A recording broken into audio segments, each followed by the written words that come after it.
તું છે ને તારા મનમાંથી વેમ કાઢી નાખજે કે આ ઘરમાં તું શાંતિથી રહી શકી. પણ બેન મારો શું વાંક છે? તારો ને તારા ભાઈનો જ વાંક છે. તારા ભાઈને મને હાંસવતા ન આવડ્યું ને એટલે જ મારે પાછું આવવું પડ્યું. પણ તું જોઈ લેજે, હું પાછી આવી છું ને તો તું આ ઘરમાં નહીં રહી એક. મારે ને તમારા ભાઈને તો કઈ પ્રોબ્લેમ નથી, તો અમને તો શાંતિથી રહેવા દો. મારો ભાઈ છે ને એને હું કહું ને એમ ઈ કરશે. એને એની બેન નું દુઃખ દેખાય છે. જયારે જોવે ત્યારે નકરું કસ કસ કર્યા કરે છે, આમ નહીં કરવાનું તેમ નહીં કરવાનું. તો હું તમે કયો એમ જ કરવાનું મારે? આમ જોવો, શીખો અમારા ઘરમાંથી કઈક કેવી રીતે રાખે છે વહુને. અને તારા મા બાપ ને તો આવું કઈ આવડ્યું જ નહીં. બેન આમાં મારા મા બાપ ક્યાં વચ્ચે આવ્યા? એને હું કામ વચ્ચે લાવો છો? ઈ બસારા ક્યાં કઈ બોલે છે?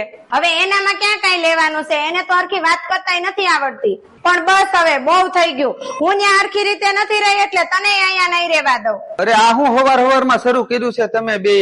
એનો ઝઘડો છે? ભાઈ આ ઘરમાં હું તારી બાઈ હારે નહીં રહી શકું. કા તારી બાઈ અહીંયા રહે ને કા હું રે. જો બેન તું અહીંયા છે ને છૂટા છેડા લઈને આવી છો, એનો મતલબ એવો નથી કે તું અમારા બે જણાની વચ્ચે તિરાડ પડાય. તને શરમ આવે?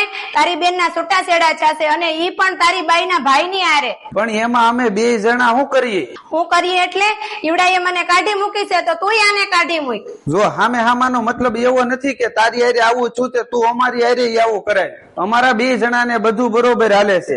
અમારા બે જણાને કઈ વાંધો નથી. એટલે મહેરબાની કરીને અમારા જીવનમાં ધૂળ નહીં પાડતી. સરસ. બેન ને જે કરવું હોય એ કરે. કા બેન મરી જાય તો હું મારી બાઈ ને નહીં મૂકું. બસ ને થઈ ગઈ ને બેન પારકી. છૂટા છેડા લેવાનો નિર્ણય તો તારો હતો. અમે બધા તો તને સમજાવી હતી કે તું રેવા દે. આવી રીતે કોઈ માણસની જિંદગી ન બગાડે.